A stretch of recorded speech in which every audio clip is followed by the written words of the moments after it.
बच्चा हमारे पास टॉपिक्स, और ये टॉपिक्स बच्चे हमारे पास एक्स्ट्रा टॉपिक्स होते हैं और ये पूछे जाते हैं हमारे पास, मतलब कि इन टॉपिक्स के अंदर हमारे पास चीजों को जिसको बोल सकते हैं बच्चे हमारे पास एक अलग लेवल पे लेके जाया जाता है। तो हमारे पास होता क्या है, पहले तो हम अंडरस्टैंड करते हैं।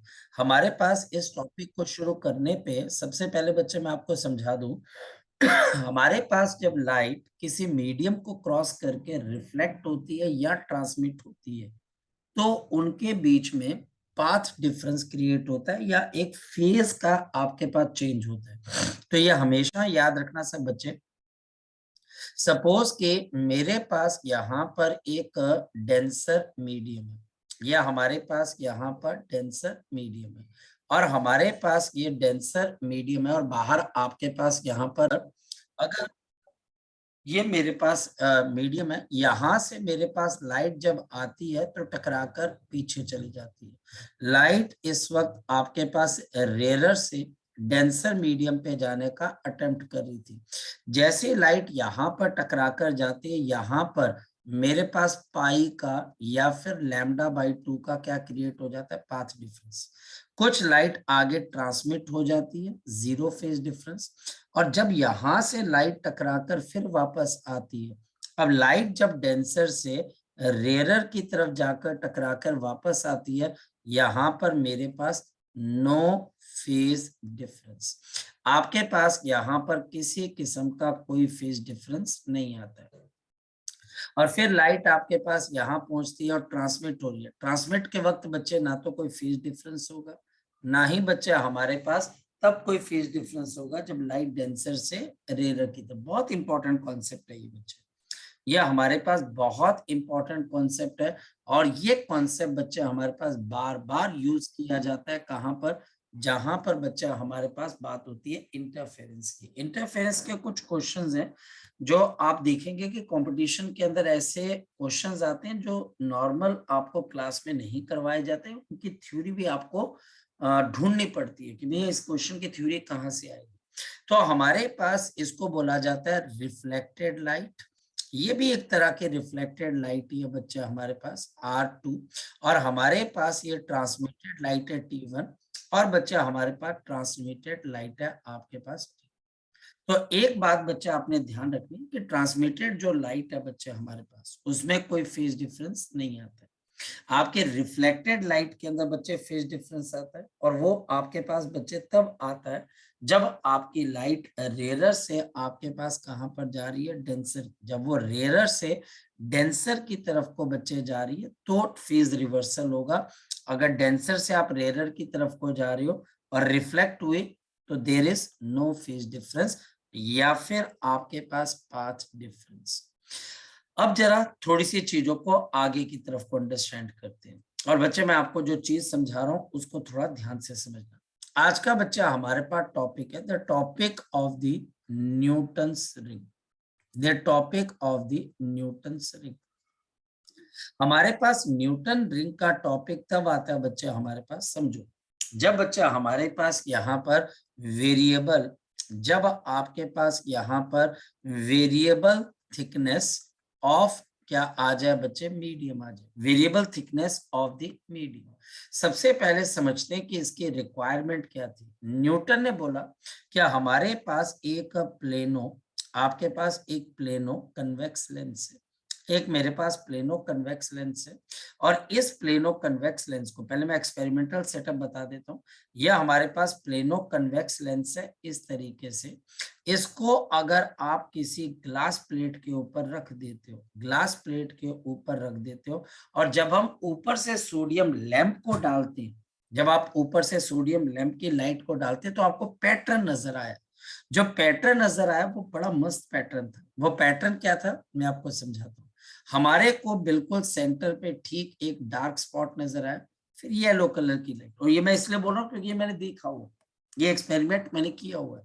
और फिर बच्चा हमारे पास यहाँ पर इस तरीके से क्या नजर आती है, आपके पास एक डार्क सी बच्चे आपके पास यहाँ पे रिंग आपको नजर आती है, फिर ब्राइट स्पॉट येलो कलर की, और फिर बच्चे आपको इस तरीके से क्या नजर आती है, रिंग आपको नजर आती है।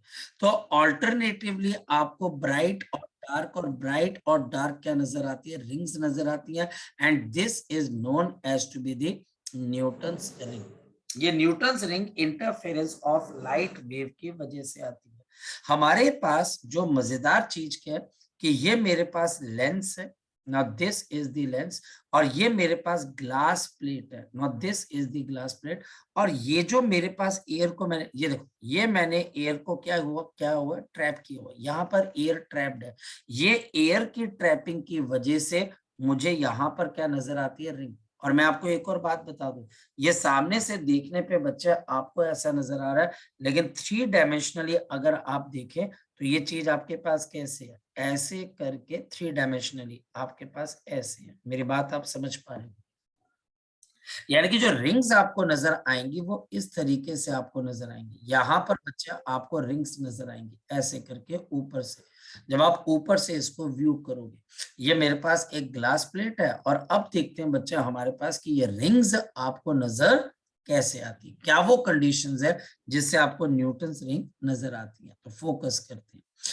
हमारे पास यहाँ पर ये जो प्लेनो कन्वेक्स लेंस है, इसका रेडियस आर है। तो ये बच्चा हमारे पास यहाँ पर इस तरीके से, ये इसका टॉप मोस्ट पॉइंट है, और ये नीचे ग्लास प्लेट को रखा गया, और हमारे पास यहाँ से इस तरीके से ये लाइट आपके पास ऐसे गई, और ये लाइट यहाँ कहीं पर पहुंच गई, ये ऐसे, और इसके ठीक नीचे बच्चा हमारे पास क्या आ गई, ग्लास प्लेट आ गई। तो नीचे हमारे पास यहाँ पर ग्लास प्लेट है, बड़े ध्यान से समझना बच्चे इसको।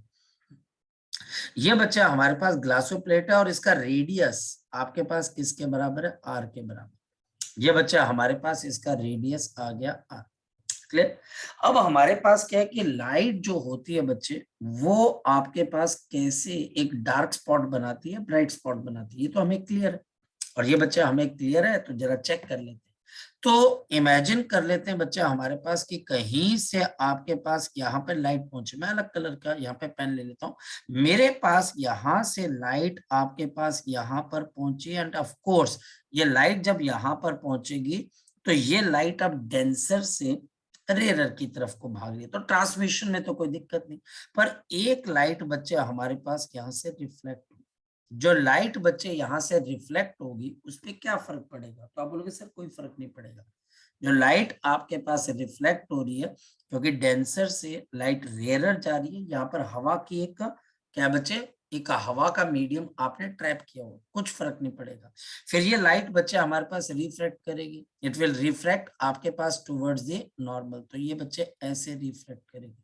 फिर जब ये लाइट यहाँ से वापस मुड़ेगी, अब प्रॉब्लम स्टार्ट। जब ये लाइट बच्चे आपके पास यहाँ से वापस मुड़ेगी, तो अब ये लाइट आपके पास एयर, यहाँ पर एयर है, और ये बच्चे हमारे पास ग्लास प्लेट है, तो लाइट कहाँ से कहाँ पर टकराकर वापस आ रही है, आपके रेयर से डेंस है। जैसे ये टकराई, यहाँ पर कितने का पाथ डिफरेंस क्रिएट हो जाएगा बच्चे, पाई का, या फिर बच्चे हमारे पास लैम्डा बाई 2 का। फिर ये लाइट बच्चे हमारे पास अंदर जाएगी, और इट विल बेंड आपके पास टुवर्ड्स दी नॉर्मल, तो ये लाइट बच्चे आपके पास यहाँ कहीं पर पहुंच जाएगी। तो हमारे पास हुआ क्या कि जब ये लाइट को कोई पर्सन बाहर से ऑब्जर्व करेगा, तो उसको इन पॉइंट्स के अक्रॉस बच्चे क्या बोलते हैं कि हमारे पास क्या नजर आएगी, एक डार्क स्पॉट, एक डार्क रिंग नजर आएगी, मान लेते हैं। तो मुझे यहाँ पे टीचर क्वेश्चन पूछेगा, जो डार्क रिंग आपको यहाँ पर नजर आएगी, जो डार्क रिंग आपको यहाँ पर नजर आएगी बच्चे, उसका रेडियस क्या होगा। अगर आपको डार्क रिंग नजर आ रही है तो आपके पास इसका रेडियस क्या होगा। क्या ये क्वेश्चन एग्जाम में आता है? क्या ये एग्जाम के अंदर क्वेश्चन जो आता है, ये एग्जाम के अंदर क्वेश्चन बहुत मुश्किल आता है? क्वेश्चन बहुत इजी आता है, बहुत इजी क्वेश्चन आता है। अब मेरे पास यहाँ पर अगर देखा जाए, अब फोकस करना जो बात है, सबसे पहले बच्चे हम देखते हैं कि ग्राउंड से या इस ग्लास प्लेट से इसकी थिकनेस कितने के ऊपर है, तो आप बोलोगे सर इसकी थिकनेस आपके पास टी के ऊपर है। तो ये वाला जो डिस्टेंस है ऊपर वाला, अब बताओ कितने के बराबर आ जाएगा, तो आप लिखोगे कि सर ये डिस्टेंस मेरे पास आ गया r माइनस ऑफ टी का। अब यहां से लेके यहां तक का डिस्टेंस, क्योंकि ये तो बच्चे आपके पास पूरा क्या था, एक स्फीयर था, तो ये डिस्टेंस तो आपके पास आ रही है।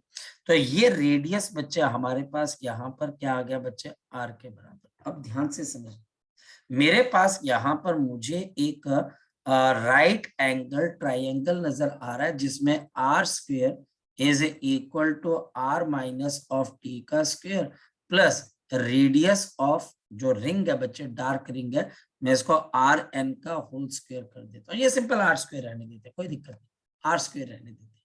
जब मैं इसको सॉल्व करूंगा तो क्या आएगा, R square is equal to R square plus of T square minus of 2RT plus of क्या आ जाएगा, आर स्क्वेयर।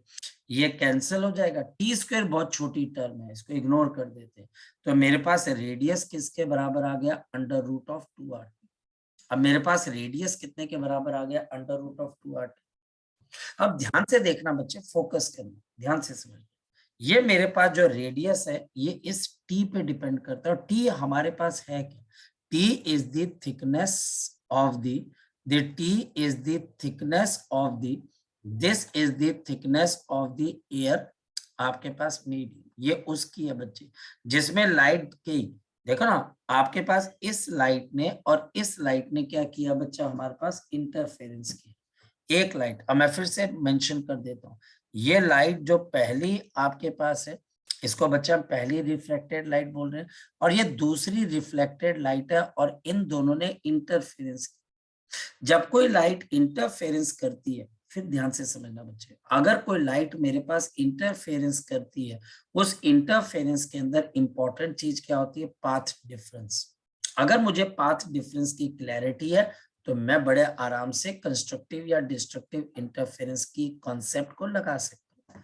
जैसे अब टीचर बोलता है कि इसमें कितने का पाथ डिफरेंस है, तो जरा ध्यान से देखना बच्चे, हमारे पास क्योंकि एंगल बहुत छोटे हैं, तो अब ध्यान से समझना, हमारे पास अगर एंगल्स बहुत छोटे हैं तो अब हम यहाँ पर पाथ डिफरेंस निकालते हैं, एंगल्स आर वेरी स्मॉल और इग्नोरेबल एट डिस्टेंसेस, इस वजह से ये पाथ डिफरेंस हो जाएगा 2 म्यू इंटू टी, जहां पर म्यू बच्चे हम इस वक्त एयर का रिफ्रैक्टिव इंडेक्स ले रहे हैं, म्यू इस वक्त आपके पास एयर का रिफ्रैक्टिव इंडेक्स है, क्योंकि जो लाइट है वो जब नीचे से ऊपर जा रही है, ये लाइट तो सीधी निकल गई, समझो ना बच्चे, देखो इधर मैं साइड में बताता हूँ, ये लाइट सीधी जा रही है, और जो दूसरी लाइट आ रही है बच्चे वो नीचे जाकर टकरा कर फिर बच्चे कहीं पर आपसे मिल रही है।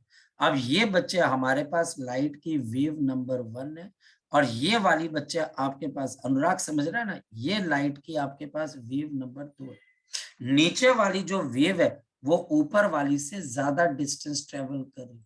यहाँ पर बच्चे कितना डिस्टेंस, इसके बाद तो वेव की ऑलमोस्ट सेम डिस्टेंस है, इतना डिस्टेंस बच्चा हमारे पास इसने एक्स्ट्रा ट्रेवल किया, ये नीचे जाकर ऊपर है, और यहाँ पर इसकी थिकनेस किसके बराबर है बच्चा हमारे पास, बोलो, ये टी के बराबर है। तो हम ये एज्यूम कर लेते हैं म्यूटी नीचे आना और म्यूटी ऊपर जाना, नहीं सर म्यूटी तो, सर आप क्या बात कर रहे हैं, ऐसे थोड़ा भाई, एंगल्स बहुत स्मॉल है, आपके पास ये बहुत छोटी जगह पे बच्चे फिनोमिना हो रही है, तो आप अप्रोक्सीमेटली म्यूटी है, अगर कोई बच्चा एंगल ले भी लेगा तो भी बच्चे वो काम नहीं कर पाएगा, क्योंकि एंगल्स होंगे बच्चे हमारे पास 0.1 डिग्री के, 0.2 डिग्री के, तो ये 2 म्यूटी का, ये 2 म्यूटी का एयर के अंदर है। फिर बच्चा हमारे पास अब इंपॉर्टेंट आता है, एंड प्लस ऑफ बच्चा हमारे पास यहाँ पर क्या आ गया, λ/2। अब ये प्लस λ/2 क्यों हुआ, क्योंकि बच्चा हमारे पास ये जो दूसरी वेव जब टकराकर ऊपर जा रही है तो इसमें एडिशनल कितने का पाथ डिफरेंस आ चुका है, λ/2। अगर तो ये बच्चा हमारे पास किसके बराबर हो जाए, ये बच्चा हमारे पास हो जाए n plus of half into lambda की, तो हम यहाँ पर बोलेंगे कि हमारे पास क्या हो जाएगा, डार्क फ्रिंज बन जाएगी। ये बच्चा हमारे पास क्या बन जाएगी, आपकी डार्क फ्रिंज आपके पास बन जाएगी। और अगर हमारे पास ये एन लैम्डा है तो आपके पास ये ब्राइट फ्रिंज बन जाएगी। तो अगर मैं इसको सॉल्व करता हूं तो 2 mu T is equal to बच्चा हमारे पास कितना आ गया, एन लैम्डा, और वी कैन राइट डाउन, और म्यू की वैल्यू तो 2t इज इक्वल टू मेरे पास एन लैम्डा, क्योंकि ये एयर है तो म्यू की वैल्यू मैं क्या किसके बराबर लेके चल रहा हूँ, 1 के। तो जैसे बच्चे हम इसकी वैल्यू यहाँ पे डालेंगे तो अब रेडियस आ जाएगा, तो रेडियस बच्चा हमारे पास nth आपके पास डार्क फ्रिंज का कितने के बराबर है, under root of 2 into R into T, और 2t के जगह क्या आ जाएगा, ये n लैम्डा, तो मेरे पास आ जाएगा n लैम्डा इंटू बच्चे हमारे पास r। Very important. अब जैसे कि टीचर मुझे बोलता है आपके पास मुझे n की वैल्यू 0, तो n की वैल्यू 0 तो आपको पहला बच्चे जो रेडियस मिलेगा वो 0 यानी कि सेंटर पे आ गया। n की वैल्यू बच्चे हमारे पास फिर 1 है, फिर 2 है। टीचर ने इतना आसान चीज पूछ ली। हमारे पास यहाँ पर n की वैल्यू आपके पास क्या आ जाएगी 1 2 3 4 5 एंड सो ऑन। तो मेरे पास यहाँ पे रेडियस ऑफ क्या बनती जाएगी, डार्क फ्रिंजेस बनती जाएंगी कि कौन कौन से रेडियस में। टीचर ने ये पूछना है, टीचर रेशो पूछ लेगा। अच्छा, यहां से पता क्या लगता है आपके पास कि जो रेडियस है, जो आपके पास रेडियस है nth ऑर्बिट का, इट इज प्रोपोर्शनल टू आपके पास लैम्डा, यानी कि लैम्डा ऑफ लाइट के डायरेक्टली प्रोपोर्शनल। इसका मतलब बच्चे क्या, अगर आप लाइट की वेवलेंथ को स्लाइटली भी चेंज करोगे तो आपका रेडियस चेंज हो जाएगा। टीचर फॉर अ चेंज आपको ये भी बोल सकता है बच्चे हमारे पास कि आप रेशो निकाल लो। रेशो कैसे निकालो, डिफरेंस निकाल लो, डायमीटर निकाल दो। तो ये आपको यहाँ पर आना चाहिए और ये कोई बहुत मुश्किल चीज नहीं।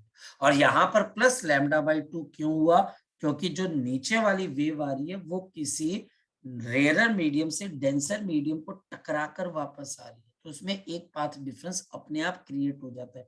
ये सारी फंडामेंटल चीजें, ये सारी बच्चा हमारे पास फंडामेंटल चीजें, जो फंडामेंटल चीजें पता होनी चाहिए। और ये चीज आपके सिलेबस के अंदर है कॉम्पिटेटिव एग्जाम।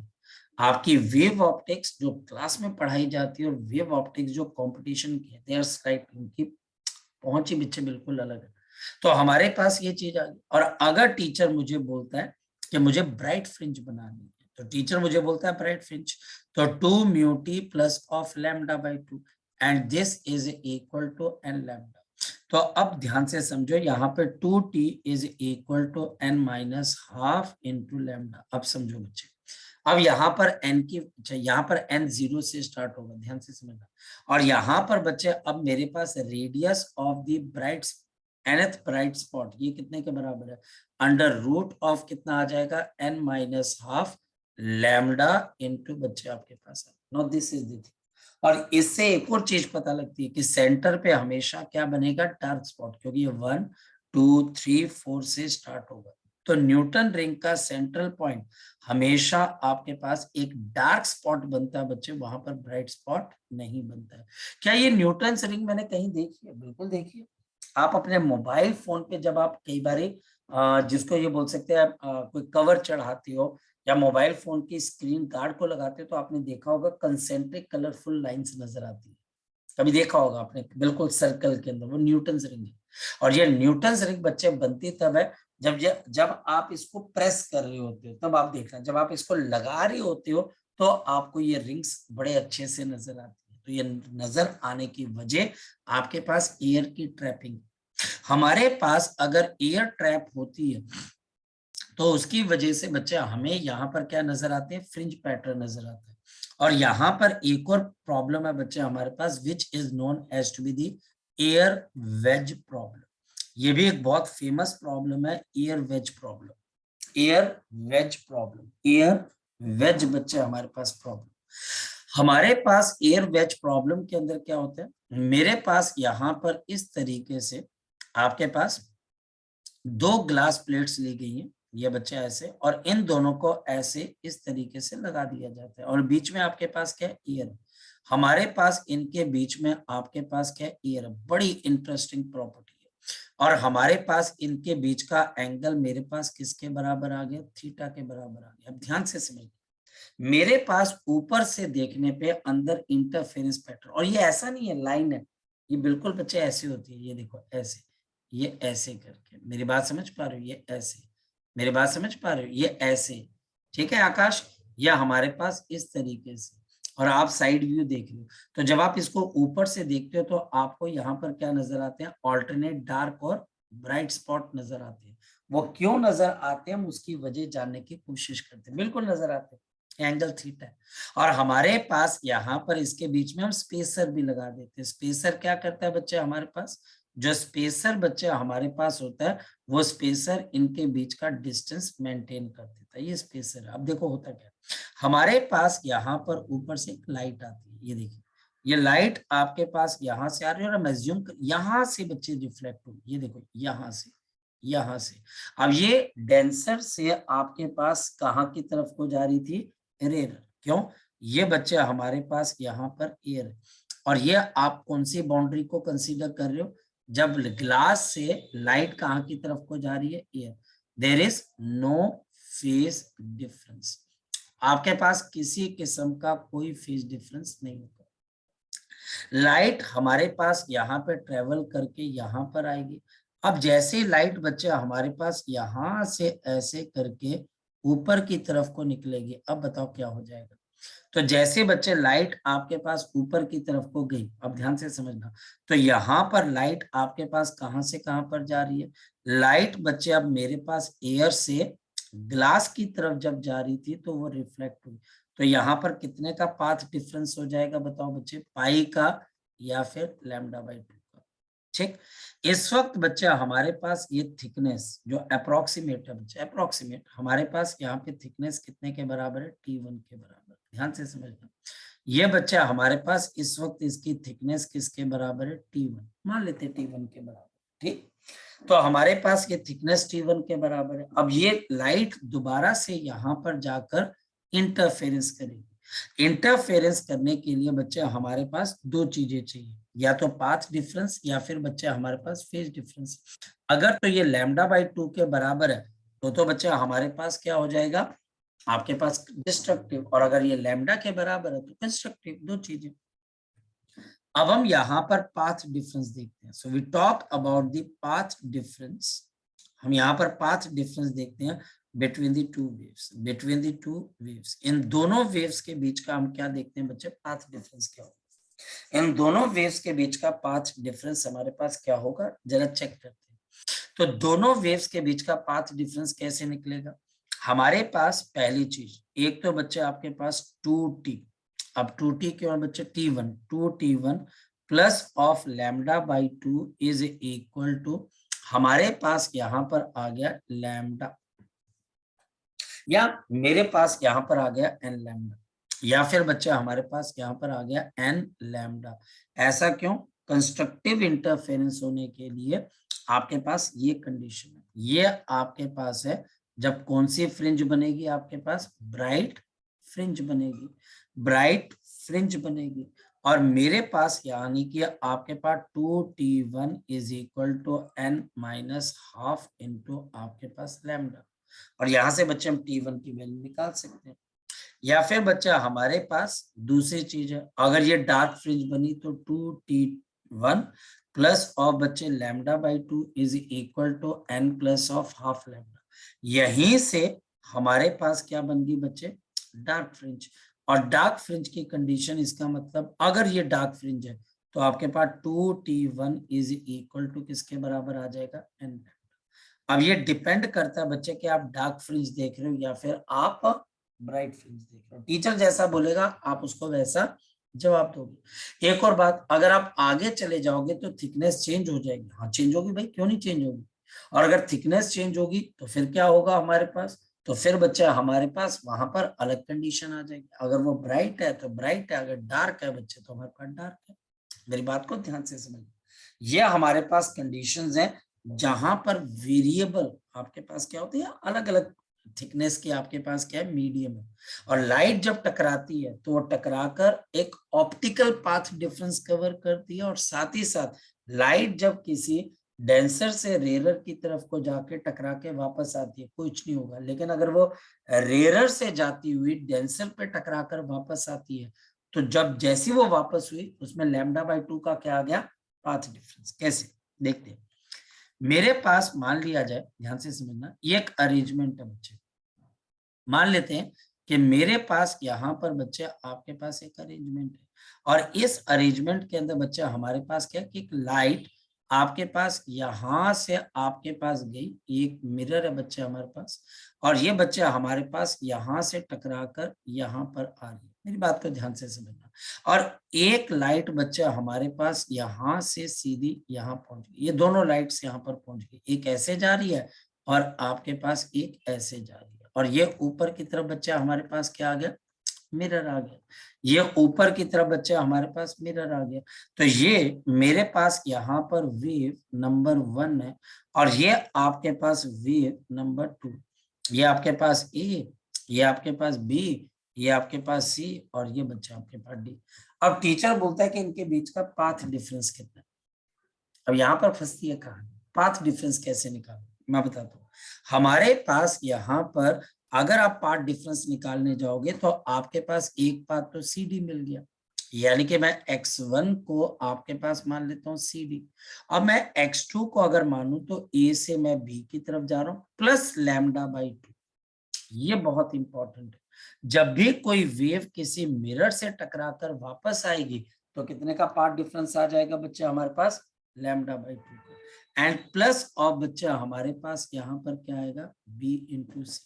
तो अगर अब कोई टीचर बोलता है कि भैया पाथ डिफरेंस कितने का है तो आपका जवाब क्या आएगा, this is A B plus of λ/2 plus of B C minus of C. और ये बच्चा हमारे पास इसका क्या आ जाएगा, path difference. Now this becomes the path difference of these two waves. Next बच्चा हमारे पास जब हम इंटरफेरेंस की बात करते हैं तो नेक्स्ट बच्चा हमारे पास एक और प्रॉपर्टी आती है which is known as to be the polarization of the polarization of the light waves, polarization of the light waves. Polarization हमारे पास लाइट एक इलेक्ट्रोमैग्नेटिक वेव है। लाइट मेरे पास एक इलेक्ट्रोमैग्नेटिक वेव है। लाइट मेरे पास एक इलेक्ट्रोमैग्नेटिक वेव है और इसके अंदर का जो इलेक्ट्रिक कंपोनेंट है, इलेक्ट्रिक फील्ड का जो कंपोनेंट है बच्चे, वो सेंस ऑफ विजुअलाइजेशन देता है। इलेक्ट्रिक फील्ड का जो कंपोनेंट है बच्चे, वो लाइट की क्या डिसाइड करता है, intensity of the light. It decides the intensity of the light. Light की इंटेंसिटी कितनी होगी कौन बताएगा, इलेक्ट्रिक फील्ड का कंपोनेंट। इलेक्ट्रिक फील्ड का कंपोनेंट, इलेक्ट्रिक फील्ड का कंपोनेंट। अब मेरे पास जो लाइट आपके पास आती है वो दो तरीकों से मानी जा सकती है। अनपोलराइज्ड लाइट जो कन्वेंशनल सोर्सेज से आते हैं, आपके घर का बल्ब, आपके मोबाइल फोन की टॉर्च या कोई भी अनपोलराइज्ड। इसके अंदर बच्चा हमारे पास क्या होता है, ऑल पॉसिबल वाइब्रेशंस होती हैं बच्चे। All possible vibration of electric field possible होती है। अनपोलराइज्ड लाइट के अंदर इलेक्ट्रिक फील्ड बच्चे ऐसे भी वाइब्रेट कर रही होती है, ऐसे भी वाइब्रेट कर रही होती है, ऐसे भी वाइब्रेट कर रही होती है। यानी ये हर पॉसिबल डायरेक्शन के अंदर क्या कर रही है बच्चे, वाइब्रेट कर रही है। हर पॉसिबल डायरेक्शन के अंदर क्या कर रही है, वाइब्रेट। ये हमारे पास है अनपोलराइज्ड लाइट। अब पोलराइज्ड लाइट में क्या होता है, अगर बात की जाए कि आपके पास पोलराइज्ड लाइट क्या है, तो आप बोलोगे पोलराइज्ड लाइट एक ऐसी लाइट है जहां पर आपके पास सिंगल वाइब्रेशन मौजूद होती है। जहां पर सिंगल वाइब्रेशन आपके पास मौजूद होती है, सिंगल वाइब्रेशन। हमारे पास यहाँ पर एक सिंगल वाइब्रेशन है, या तो आपका मॉलिक्यूल इस तरीके से वाइब्रेट करेगा, या फिर आपका मॉलिक्यूल इस तरीके से वाइब्रेट करेगा, या फिर आपका मॉलिक्यूल ऐसे वाइब्रेट करेगा, सिंगल। तो इसको हम बोलते हैं पोलराइज्ड लाइट और इसको बोलते हैं अनपोलराइज्ड लाइट। जब आप लाइट को पोलराइज कर देते हो तो इसकी इंटेंसिटी वीक हो जाती है। आपके पास इसकी इंटेंसिटी आपके पास क्या हो जाती है, वीक हो जाती है, और ये आंखों पे कम चुभती है। जो लाइट इंटेंस होती है वो आंखों पे चुभती है, और ये बच्चा हमारे पास हमें बहुत कम चुभेगी। एक पोलराइज्ड लाइट और एक मेरे पास यहाँ पर अनपोलराइज्ड लाइट। अब पॉइंट क्या है, पॉइंट हमारे पास ये है कि मैं पोलराइज्ड लाइट को बनाऊं कैसे और इसके साथ इंपॉर्टेंट चीजें कौन कौन सी जुटी। बड़ी सिंपल सी बात बताता हूँ। हमारे पास यहाँ पर एक आपके पास डिवाइस होती है जिसको हम बोलते हैं पोलराइजर, जिसको बच्चे हम बोलते हैं पोलराइजर। पोलराइजर बच्चा हमारे पास क्या करता है, जैसे पोलराइजर के पास क्या होती है, एक एक्सेस ऑफ पोलराइजेशन होती है।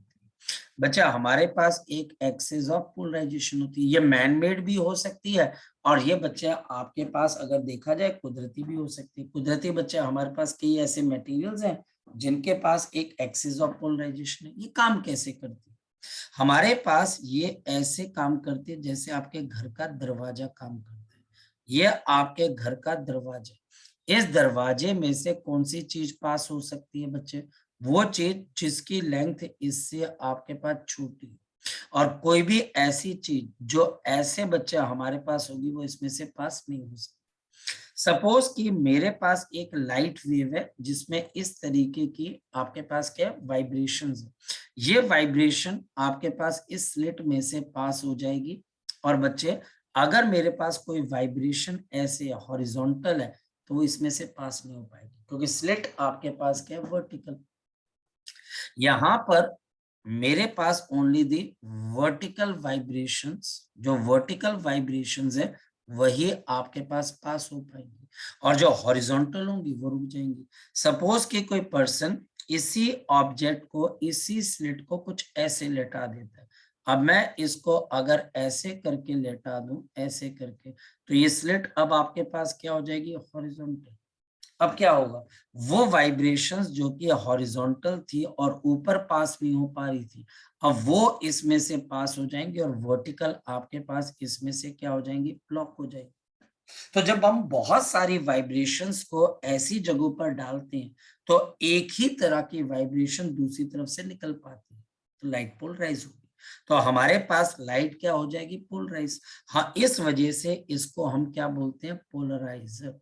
इसको बच्चे हम यहाँ पर क्या बोलते हैं? पोलराइजर। इसका मतलब पोलराइजर में से अगर लाइट निकलती है तो फिर बच्चे हमारे पास एक सिंगल वाइब्रेशन ही वहां पर पास हो पाएगी। अब अगर मान लिया जाए, यहां से बच्चा ही बोलता है कि सर अगर दो पोलराइजर को मैं एक दूसरे के पीछे रख दूं और एक बच्चे वर्टिकल है और एक हॉरिजॉन्टल है, मान लिया जाए कि कोई बच्चा बोलता है कि सर ये पहला पोलराइजर है, ये वर्टिकल है, और ये सर आपके पास दूसरा पोलराइजर है जिसके अंदर स्लिट आपके पास क्या? हॉरिजॉन्टल। मैंने इन दोनों को रख दिया और इसको कौन सी पोजीशन बोलते हैं? Crossed position. आपको क्या लगता है कि अगर यहां से मेरे पास अनपोलराइज्ड लाइट आएगी तो क्या ये दूसरी तरफ बच्चा आपके पास निकल पाएगी? नहीं निकल सकती ना। यहाँ पर आपको क्या नजर आएगी? डार्कनेस नजर आएगी। यहाँ पर बच्चे आपको क्या नजर आएगी? डार्कनेस नजर आएगी, क्योंकि ये क्रॉस पोजीशन है।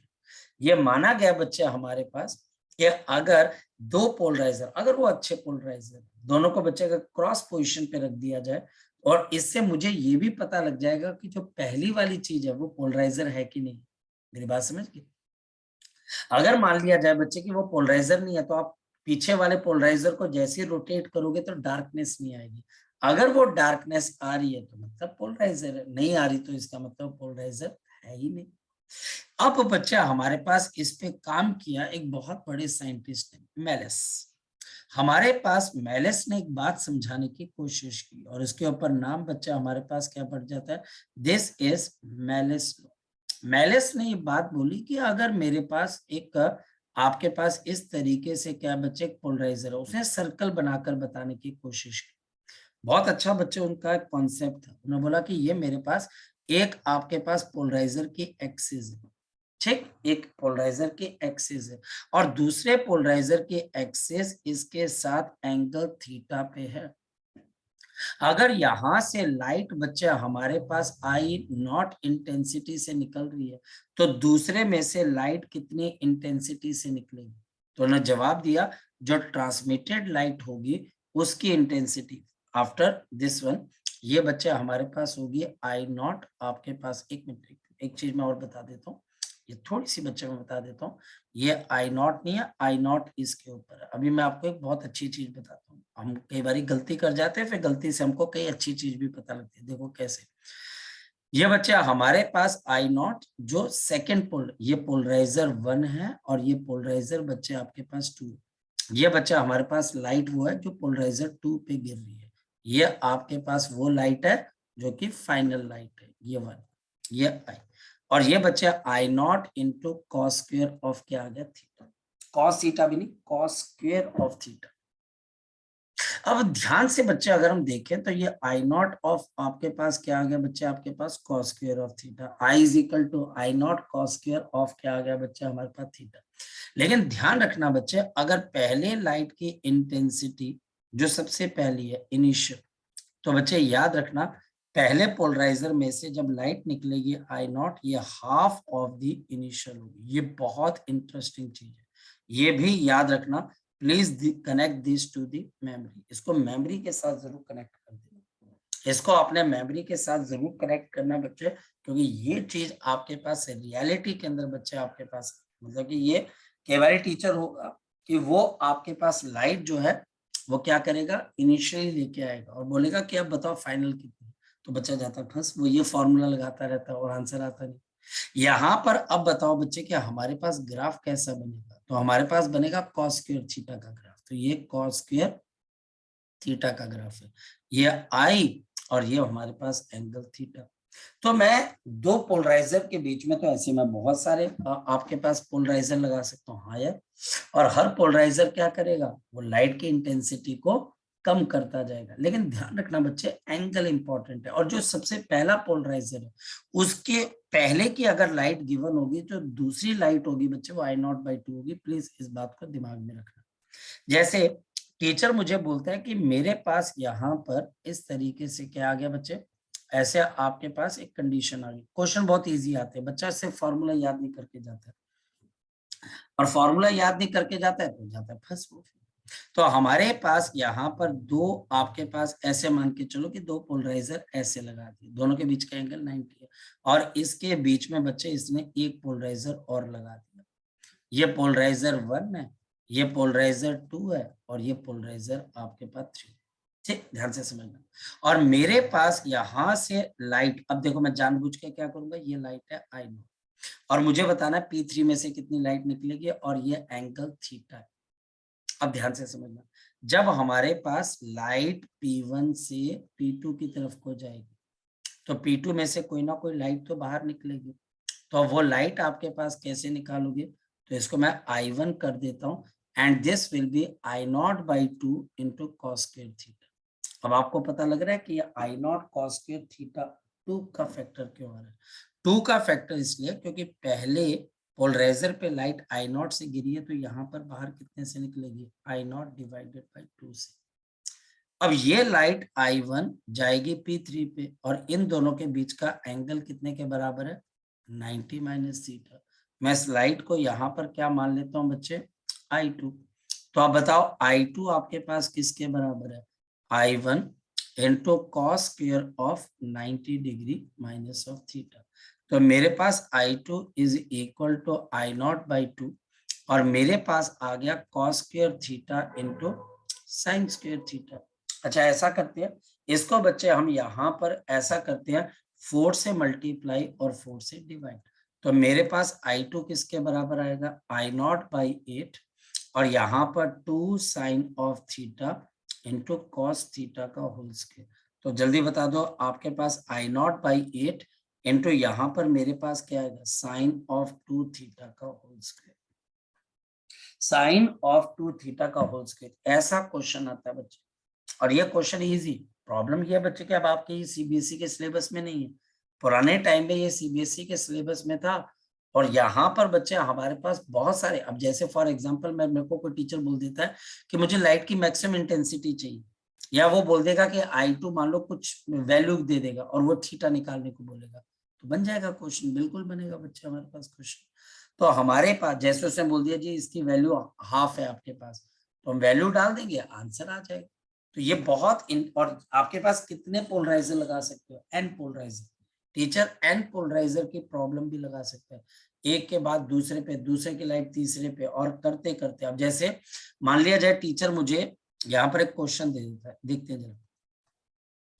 टीचर मुझे यहाँ पर ये बोल देता है कि ये मेरे पास यहाँ पर ऐसे आपके पास दो पोलराइजर है, ये पहला पोलराइजर है और ये नेक्स्ट पोलराइजर। इन दोनों पोलराइजर्स के बीच में मैंने एन पोलराइजर लगा दिए। कितने पोलराइजर लगा दिए, एन, अगेन एन पोलराइजर लगा दिए, एन।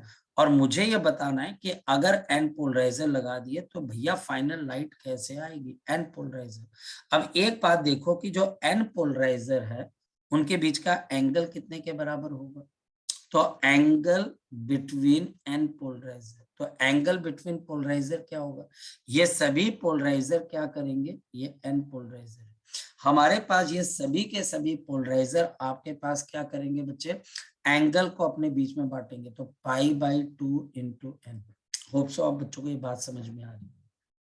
अब पहले से लाइट गिरी, चलो मैं मान लेता हूँ, चलो यहां से आप मान लो कि पहली लाइट I0 ही है, चलो पहले से I0 मान लो।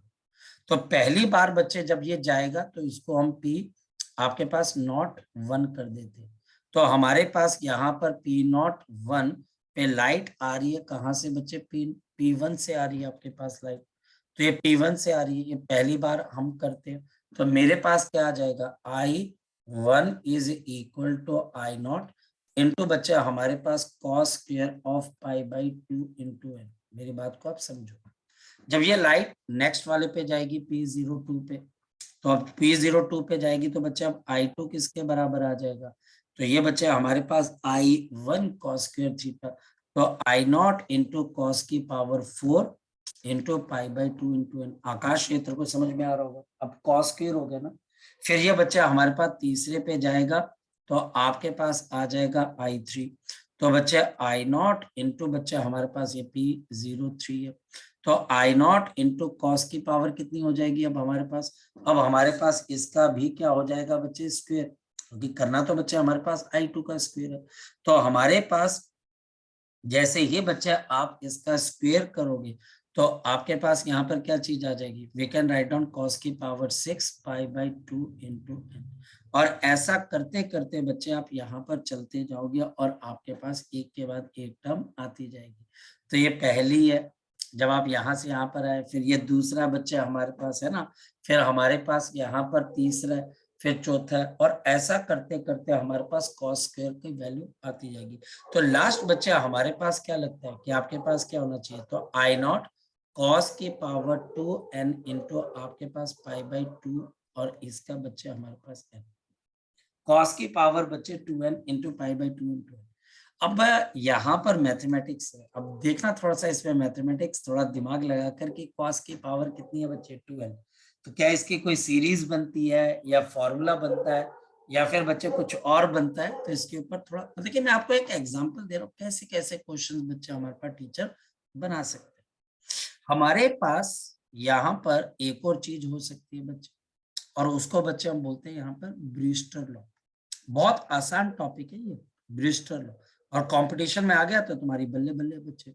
ब्रीस्टर लॉ बच्चा हमारे पास ये कहता है कि अगर मेरे पास कोई एक लिक्विड है जिसका रिफ्रैक्टिव इंडेक्स म्यू के बराबर है, जिसका रिफ्रैक्टिव इंडेक्स म्यू के बराबर है, और ये मेरे पास यहाँ पर लिक्विड है, तो सपोज कि मेरे पास यहाँ पर एक लिक्विड है जिसका रिफ्रैक्टिव इंडेक्स म्यू के बराबर है, और आपके पास यहाँ से लाइट गई और ये बच्चा हमारे पास यहाँ पर क्या आ गया, normal, and this is the polarizing angle. और हमारे पास यहाँ से जो लाइट रिफ्लेक्ट होती है और एक रिफ्रैक्ट होती है, इनके बीच का एंगल अगर 90, अब देखो प्रूफ तो हम करेंगे, अगर इनके बीच का एंगल 90 डिग्री है तो आपका जो रिफ्लेक्टेड रे होगी वो पूरी तरह से आपके पास क्या बन जाएगी, पोलराइज्ड लाइट बन जाएगी, यानी कि उसकी इंटेंसिटी कम होगी। और म्यू अगर इसका रिफ्रैक्टिव इंडेक्स है तो tangent of I P is equal to mu, और या फिर बच्चे polarizing angle is tangent inverse of mu. इतनी सी बात याद करनी है यार, इतनी सी। इशिका, अंश, क्षितिज और आकाश, सिर्फ इतनी सी बात याद रख के आपको नंबर मिल जाना। टीचर ने क्वेश्चन पूछना है, आपने बोलना कि पोलराइजिंग एंगल क्या चीज। ठीक बेटा, चलिए सो अभी के लिए बच्चे हम इतना करते हैं, तो बाकी चीजें अब हम नेक्स्ट टाइम डिस्कस करेंगे। बाय।